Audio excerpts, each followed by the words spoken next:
Tamil Nadu, Kerala, Karnataka, Andhra Pradesh, Telangana, Punjab, Odisha demand fair delimitation. இந்திய அரசியல் வரலாற்றில் ஒரு மாநிலத்தில் இருக்கும் ஆட்சி செய்யும் ஒரு கட்சியினுடைய அழைப்பை ஏற்று இத்தனை இயக்கங்கள் கட்சிகள் வந்திருப்பது இக்கூட்டத்தின் மாபெரும் சிறப்பு. எங்கள் அழைப்பை ஏற்று வருகை தந்துள்ள உங்கள் அனைவரையும் முதலில் வருக வருக என வரவேற்கிறேன்.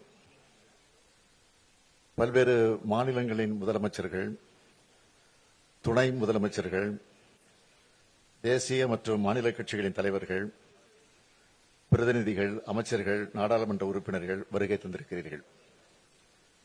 இந்திய ஜனநாயகத்தை காக்க நாம் அனைவரும் ஓரணியில் திரண்டிருக்கிறோம் என்பதை இந்தியாவுக்கு உணர்த்துவதாக உங்களது வருகை அமைந்திருக்கிறது. இந்திய ஜனநாயகம் மற்றும் கூட்டாட்சி ஆகியவற்றை காக்க நாம் ஒன்று கூடியிருக்கிறோம். இந்த முன்னெடுப்பில் இணைந்துள்ள அத்தனை பேருக்கும் நன்றி. பல்வேறு மாநிலங்களில் இருந்து நாம் ஒன்று கூடியிருக்கிறோம். நமது நாட்டில் உள்ள ஒவ்வொரு மாநிலமும் ஒவ்வொரு வகையில் தனித்தன்மை கொண்டது. பல்வேறு மொழிகள், இனங்கள், வழிபாட்டு நம்பிக்கைகள், பண்பாடுகள், உடைகள், உணவுகள், பழக்க வழக்கங்கள் கொண்டதுதான் இந்தியா. இத்தகைய மாநிலங்கள் சுயாட்சி தன்மையுடன் செயல்பட்டால்தான் இந்தியாவில் உண்மையான கூட்டாட்சி உருவாக முடியும், சிறந்த வளர்ச்சியை அடைய முடியும். அனைத்து தரப்பு மக்களும் போராடியதெல்லாம் நமது நாட்டிற்கு விடுதலை கிடைத்தது. இதனை உணர்ந்துதான் இந்திய அரசியலமைப்பு சட்டத்தை வகுத்த மேதைகள் இந்தியாவை கூட்டாட்சி கொண்ட ஒன்றியமாக கட்டமைத்தார்கள். பல்வேறு காலகட்டங்களில் இந்த கூட்டாட்சி தன்மைக்கு சோதனை வந்தாலும் அதனை ஜனநாயக அமைப்புகள், இயக்கங்கள் தடுத்து வந்துள்ளன. அத்தகைய சோதனையும் ஆபத்தும் தான் இப்பொழுதும் வந்துள்ளது. இதனை உணர்ந்துதான் நாம் அனைவரும் கூடியிருக்கிறோம். என்னை பொறுத்தவரையில் இந்திய கூட்டாட்சியை காக்கும் வரலாற்றின் மிக மிக முக்கிய நாளாக இந்த நாள் அமையப் போகிறது. தொகுதி மறுசீரமைப்பு பற்றி நான் உங்களுக்கு அதிகமாக விளக்க வேண்டிய அவசியமில்லை. வரவிருக்கின்ற அல்லது எதிர்காலத்தில் நடைபெறுகின்ற சென்சஸ் அடிப்படையில் மேற்கொள்ளவிருக்கும் மக்கள் தொகை அடிப்படையிலான தொகுதி மறுசீரமைப்பு என்பது நம்மை போன்ற மாநிலங்களை வெகுவாக பாதிக்கப் போகிறது. மக்கள் தொகையை பல்வேறு சமூக நலத்திட்டங்கள் மூலமாக கட்டுப்படுத்திய நம்மை போன்ற மாநிலங்கள் அதன் காரணமாக நாடாளுமன்ற தொகுதியின் எண்ணிக்கையில் நமது பிரதிநிதித்துவத்தை அதிகம் இழக்க நேரிடும்.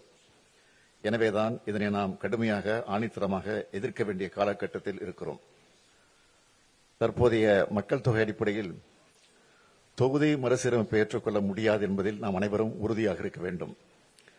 இங்கே இருக்கும் ஒவ்வொரு மாநிலமும் பயனுள்ள மக்கள் தொகை கட்டுப்பாட்டின் மூலம் குறிப்பிடத்தக்க முன்னேற்றத்தை காட்டியுள்ளன. இத்தகைய மாநிலங்களை தண்டிப்பதாக இந்த நடவடிக்கை இருக்கப் போகிறது. மக்கள் பிரதிநிதிகளின் எண்ணிக்கை குறைவதன் மூலமாக நமது எண்ணங்களை சொல்வதற்கான வலிமை குறைகிறது. இந்த ஆண்டு காலமாக மணிப்பூர் மாநிலம் பற்றி எரிகிறது. 2 ஆண்டு காலமாக மணிப்பூர் மாநிலம் பற்றி எரிகிறது.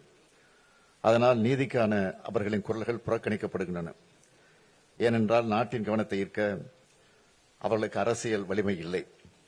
எனவே நாடாளுமன்ற தொகுதிகளின் எண்ணிக்கை குறைவது அல்லது நமது பிரதிநிதித்துவம் குறைவது என்பதை நம்முடைய அரசியல் வலிமையை குறைப்பதாகத்தான் பார்க்க வேண்டும். இது வெறும் எண்ணிக்கையை பற்றியது மட்டுமல்ல, இது நமது அதிகாரம், நமது உரிமைகள் மற்றும் நமது எதிர்காலத்தின் நலன்களை பற்றியது. பிரதிநிதித்துவம் குறைந்து வருவதால் நமது மாநிலங்கள் நமக்கு தேவையான நிதியை பெறுவதற்கு கூட போராட வேண்டி வரும். நமது விருப்பமில்லாமல் நமக்கான சட்டங்கள் வடிவமைக்கப்படும். நமது மக்களை பாதிக்கும் முடிவுகள் நம்மை அறியாதவர்களால் எடுக்கப்படும். பெண்கள் அதிகாரம் அடைவதில் பின்னடைவுகளை சந்திப்பார்கள். மாணவர்கள் முக்கிய வாய்ப்புகளை இழப்பார்கள். உழவர்கள் ஆதரவின்றி பின்தங்குவார்கள்.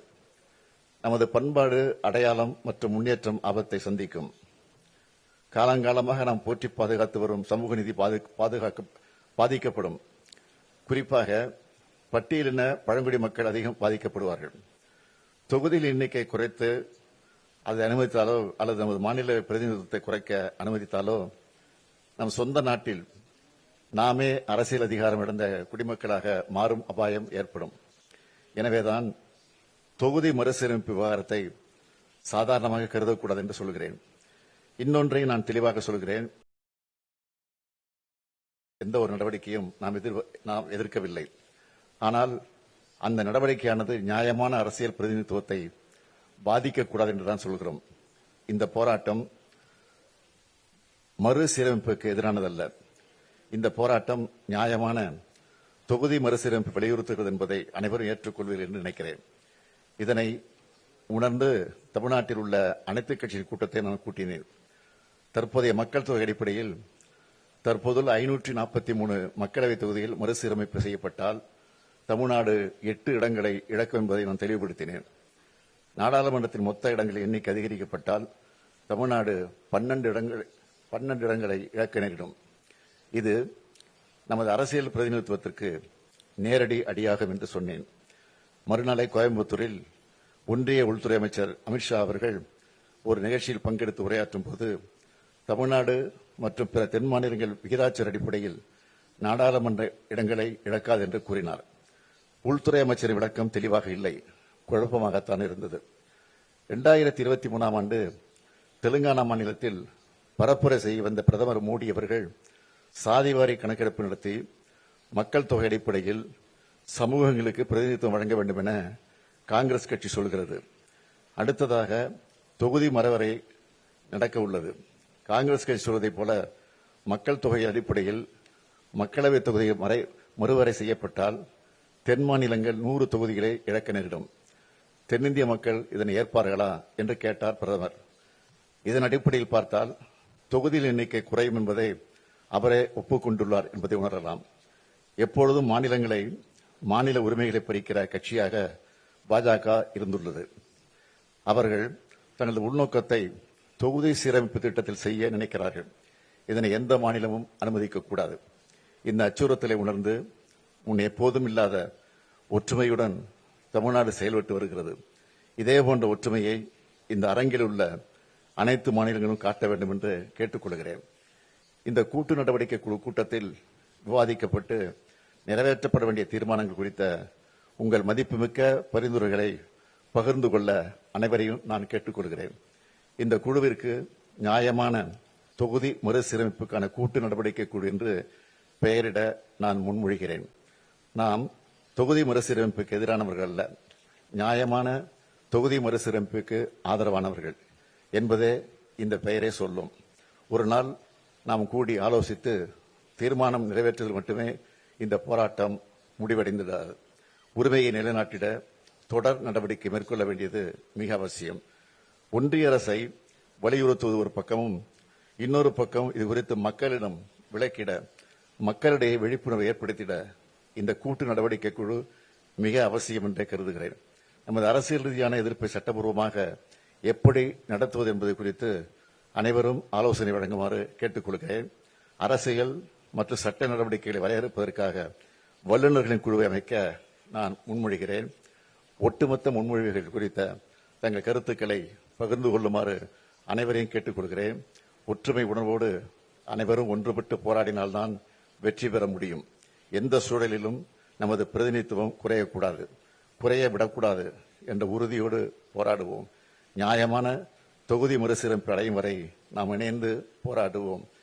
எங்களது அழைப்பை ஏற்று வருகை தந்துள்ள மாநில முதலமைச்சர்கள், துணை முதலமைச்சர்கள், அரசியல் தலைவர்கள், நாடாளுமன்ற உறுப்பினர் அனைவருக்கும் மீண்டும் எனது நன்றியை தெரிவித்துக் கொள்கிறேன். நன்றி, வணக்கம்.